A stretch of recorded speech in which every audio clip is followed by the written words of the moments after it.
이야기를 이어가겠습니다. 요것만 하고 오늘 남은 시간에는 자율성에 대해서 여러분들이 테이블에서 포스트잇 나눠드렸으니까 자율성에 대한 정의를 한번 서로 발표해가지고 논의해보는 걸로 하려고 하는데요. 자, 어쨌든 그 과제가 오늘 여러분들 같이 해보는 과제가 있습니다. 자, 그러면은 이제 이 적극적 부모 역할 4세에서 7세 사이의 적극적 부모 역할 몇 가지를 좀 더 하겠습니다. 네 번째는 만들기 좋아하는 아이를 키워야 된다.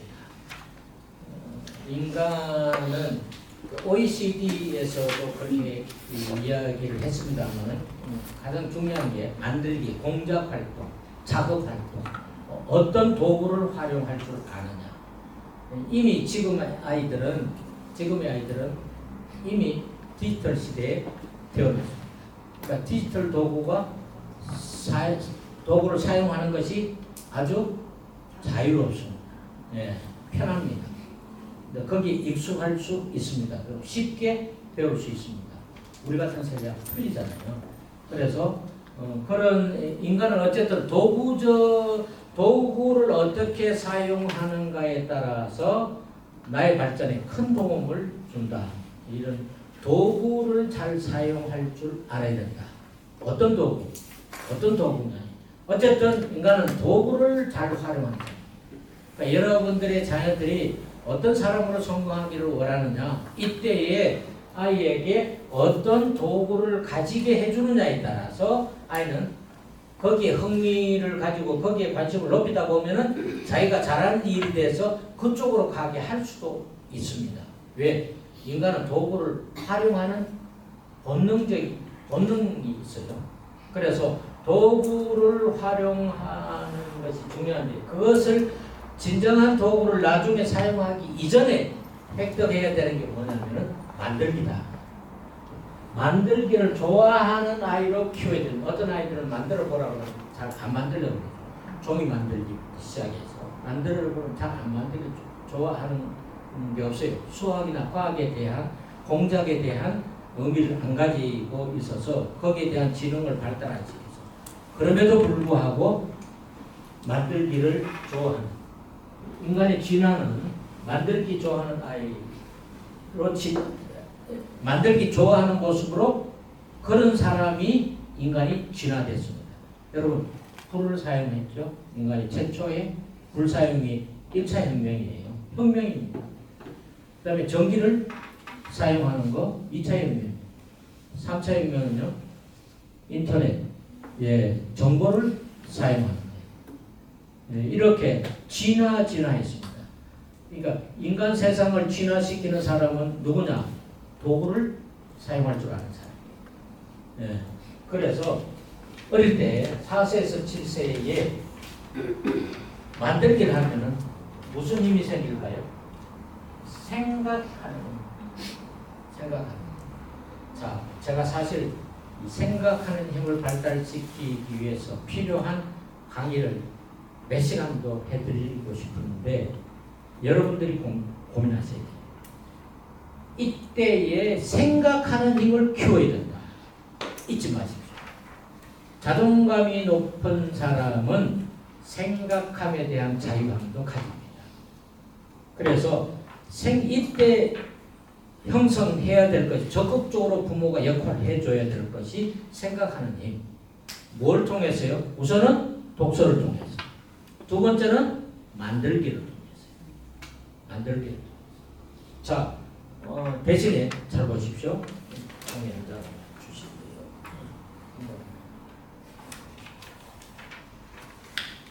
제가 종이접기를 봤는데 강사들이 종이접기 혹시 이 자리에서 종이접기 강사하시는 분 있으면 잘 생각해 보십시오. 저는 이렇게 이야기합니다. 이 종이접기 강사가 자, 이 종이로 우리 배를 만들어 볼까? 그래서 설명해요. 파워포인트. 1번 어떻게 적고 2번 어떻게 적고 3번 어떻게 적고 5번에서 5배가 나왔네. 그러면은 그 교육이 생각하는 힘일까요? 아니면 따라하는 힘일까요? 따라하는 힘은 이제는 강요하실 필요 없어요. 하지 마세요. 저는 그걸 강조합니다. 종이 한 장 가지고 배를 한번 만들어 보세요. 그리고 드립니다. 배가 나올까 안 나올까요? 처음에 안 나오죠. 그럼 이번 시간 안 나오는 대로 안 나오는 대로 다음 시간에 우리 또 배를 한번 만들어 볼까요? 똑같이 종이 한 장. 3번, 4번을 하더라도 커리큘럼이 나 그러면 강사비 못 받는데 오늘 종이를 만들고 다음에는 나비를 만들어야 되고 그 다음에는 집을 만들어야 되는데 뭐 배 하나 여러분 나비 만들고 제 집 만드는 게 중요한 게 아니고 지금 나 혼자 나만의 방법으로 배를 만드는 것이 중요해요. 그랬을 때 다음에 집도 제대로 만들고 안 가르쳐줘도 뭐 별의별 걸 다 만들 겁니다. 근데 4세에서 7세에는 이렇게 생각하는 힘을 교육시켜요. 생각하는 힘. 여러분 생각하는 힘을 기르기 위해서 자꾸 주입식으로 따라하게 하면은 주도성 안 생깁니다. 자율성 안 생기고 주도성 안 생깁니다. 창의성 안 생깁니다. 그리고 맨날 누가 가르쳐 줘야 내가 뭘 살아가려고 해. 맞습니까? 네. 결국 나로서의 혼자 된 나를 살아가야 되는데 지금 그런 나로 성장을 해야 되는데 그런 나로 성장하지 못하고 자꾸 부모가 알려주고 교사가 알려주는 대로 내가 살아야 돼. 저는 그래서 학원을 원치 않는 겁니다. 예. 학원에 가면 뭐 제대로 살아갈 수 있는 법 알려주나요? 아니죠. 이거 이렇게 풀어야 돼. 암기해. 그거는요 생각을 유발시키는 정말 제대로 살아갈 수 있는 지혜나 지식을 주는 것이 아닙니다. 방법만 물고기 한 마리 학교에서 물고기 한 마리 주는데 거기 가니까 물고기 5마리 주니까 물고기 5마리 주는 데만 찾아갈 뿐이지. 그런데 어떤 데서는 내가 물고기 잡는 법을 알려주마. 그럼 어느 날 이 5마리 잡는 아이들보다는 100배, 1000배 더 되는 결과를 가져올 수 있지 않나요? 교육은 이게 진정한 교육입니다. 그 교육을 해요. 저는 여러분들이 가셔서 아버나 우리 부모들에게 그런 걸 알려주셔야 돼요. 그걸 알려주셔야 돼요. 과거에 있는 지식을 우리 산업사회 때에는 지식을 달달달 외우는 거예요. 잘 들으십시오. 산업사회 때는요 1등부터 100등 여러분들은 산업사회 거쳐오신 분들이기 때문에 1등부터 100등까지 골랐어요. 그래서 1등부터 100등만 사용했어요. 국가가 인재로 사용했어요. 나머지 101등부터 1000등은 그냥 따라왔어요. 100등이 하는데. 근데 지금은 안 그렇습니다. 저 1000등에 있는 사람이 뭘 하나 만들어서 그게 1등을 능가하는 것이 아니라 전 세계를 장악할 수 있습니다. 그러므로 지금은 뭐가 필요한 시대일까요? 1등이 중요한 사회가 아니고 나만의 새로운 창작성이 중요합니다. 그것이 세계를 지배한다면 대박 나는 거죠. 맞습니까? 그래서 어릴 때 어떻게 교육해야 되느냐? 생각하는 교육을 해야 됩니다. 이 생각하는 교육을 제일 잘하는 나라가 전 세계에서 제일 잘하는 나라가 저는 이스라엘이라고 생각합니다. 이스라엘은 부모님이 평생 동안을 질문만 해요. 여러분 질문하면 여러분 생각 하나 안 해요? 해죠. 머리를 돌릴 수밖에 없어 질문하면. 근데 누가 옆에서 이거 알아야 돼 하고 주입을 할 적에는요 할 수도 있고 안 할 수도 있습니다. 고민 안 하고 그냥 뚜껑 열어놓고 넣어줘 이것만 하고 있을 수도 있어요. 그러니 그건 교육이 아니다. 그건 학습 아니에요. 제발 부탁드립니다. 질문하는 사람. 만들기 전 생각하는 일. 그래서 혼자 놀기보다 친구와 함께 놀기 좋아. 왜 이때 사회성을 개발시켜요. 그죠? 인사할 줄 아는 이건 뭘까요? 소통의 첫걸음 누구하고 소통하는데 지금은 소통의 시대입니다. 소통하지 아니하면 관계 맺지 아니하면 못 살아가는 시대입니다. 여러분들의 자녀들은 앞으로 더더욱 더 할 겁니다. 관계 맺기, 연관성 맺기, 예, 네트워크에 성공하지 못하면 못 살아갑니다. 네. 그래서 인사할 줄 알고 집안일 좋게 하게 하고 그 다음에 아이의 질문에 상상력을 발휘하는 대답을 해야 돼요. 상상력을 발휘할 수 있는 대답을 할 수 있도록 계속 질문하는 훈련을 하셔야 되는데 질문법 또한 마지막 시간에 어쩌면 제가 잠시 강의를 할 겁니다. 어쨌든 질문을 해야 상상한다. 이 시기에는 4세에서 7세에는 상상을 마음껏 할 수 있어야 높은 자존감이 생깁니다. 제가 아까 4세, 7세 가장 중요한 키워드 뭐라고 그랬죠? 자존감이라고 했습니다. 자존감 중에는 높은 자존감이 있고 낮은 자존감이 있습니다. 높은 자존감을 가지게 해줘야 되는 것들이 이런 것들이에요. 이런 것들. 예. 그래서 모든 학습은 흥미 유발로 시작하고, 예, 즐거운 추억을 많이 만들어주고, 예. 그래서 유아가 즐겁다, 재미있다 경험은 기나긴 인생의 원동력입니다. 그래서 유아 때 제가 하나 예시 들고 여러분들께 과제를 드리겠습니다. 이번 주에 여러분들과 가족 전체가 토요일 날, 이번 주 토요일 날 우리가 우리 가족들이 다 나들이 한다.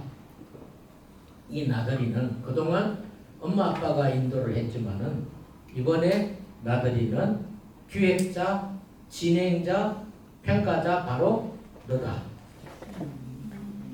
아이에게 기획하게 하고 아이에게 진행하게 하고 아이에게 돌아와서 평가하게. 이해되셨나요? 네. 그것이 수행평가입니다. 우리나라 중고등학교에서 현재 하고 있는 수행평가의 기본을 그리고 이 4세에서 7세에서 형성해야 될 높은 자존감을 형성하는데 중요한 놀이방법이고 안 되면은 될 때까지 해보세요. 만약에 그럼 과제를 주고 본인에게 동의를 구해서 오케이 승인 받았다. 그러면은 뭐 해야 되는지 알겠죠. 아이는 계획서를 써야 돼요. 계획서 속에 어디 갈 것이고 언제 출발할 것이고 언제 돌아올 것이고 갈 때는 어떤 방법으로 갈 것이고 가서 점심은 어떻게 해결하고 돌아올 때는 어떤 평가를 할 것이다 라는 계획서를 써야 됩니다.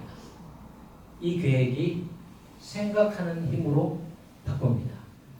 그리고 온 토요일 날 일어날 일의 전체에 대해서 로드맵을 누가 알고 있죠? 아이가. 전체를 압니다. 한 개념의 전체를 이해한다는 것이 메타인지. 공부 잘하는 방법이 메타인지를 잘하는 거예요. 학교 가기 전에 이런 훈련을 잘하게 해준다면은 정말 성공하는 자녀입니다.